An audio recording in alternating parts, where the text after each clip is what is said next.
பழனிசாமியுடைய ஓனரா இருக்கிறாங்க பாருங்க, ஒன்றிய பாஜக அரசு. பழனிசாமியுடைய ஓனர் அவங்க தான், ஒன்றிய பாஜக அரசு. தமிழ்நாடு அரசுக்கு அனுப்பி இருக்கக்கூடிய கடிதம் அது. தமிழ்நாடு அரசுக்கு ஒன்றிய அரசு ஒரு கடிதம் அனுப்பி இருக்கு.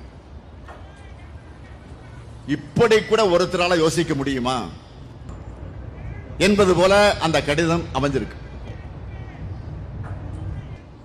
அதுல என்ன சொல்லி இருக்காங்கன்னா, நல்லா கவனிங்க. அதுல என்ன சொல்லி இருக்காங்கன்னா, தமிழ்நாடு அரசு வழங்கக்கூடிய ஊக்கத்தொகையால நெல் உற்பத்தி நிறைய பெருகி வருதாம். அப்படி பெருகிற காரணத்தினால பல்வேறு பிரச்சனைகள் உருவாகுதான். அதனால தமிழ்நாடு அரசு நெல்லுக்கு வழங்கிட்டு இருக்கக்கூடிய ஊக்கத்தொகையை மறுபரிசீலனை செய்யணுமா. இந்த கொடுமை பாருங்க.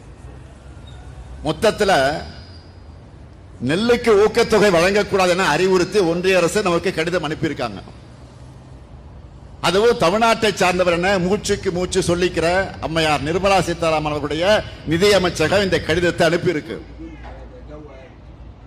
உண்மையிலே தமிழர் என்ற உணர்வு இருந்தா இதுக்காவது பழனிசாமி அவர்கள் வாய் திறந்து அவங்க ஓனரான பாஜகவை கண்டிப்பாரா? வெக்கம் மானம் சூடு சுரணம் இருந்தா பாஜகவை கண்டிக்க எடப்பாடி தயாரா? இல்ல அசிங்கமா வழக்கம் போல அவதூறு பேச மட்டும்தான் அவர் வாய் திறப்பாரா? விவசாயிகளுக்கு எவ்வளவு பெரிய துரோகம் இது. இன்னொரு முக்கியமான விஷயத்தை உங்கள்கிட்ட நான் நினைவுபடுத்துறேன்.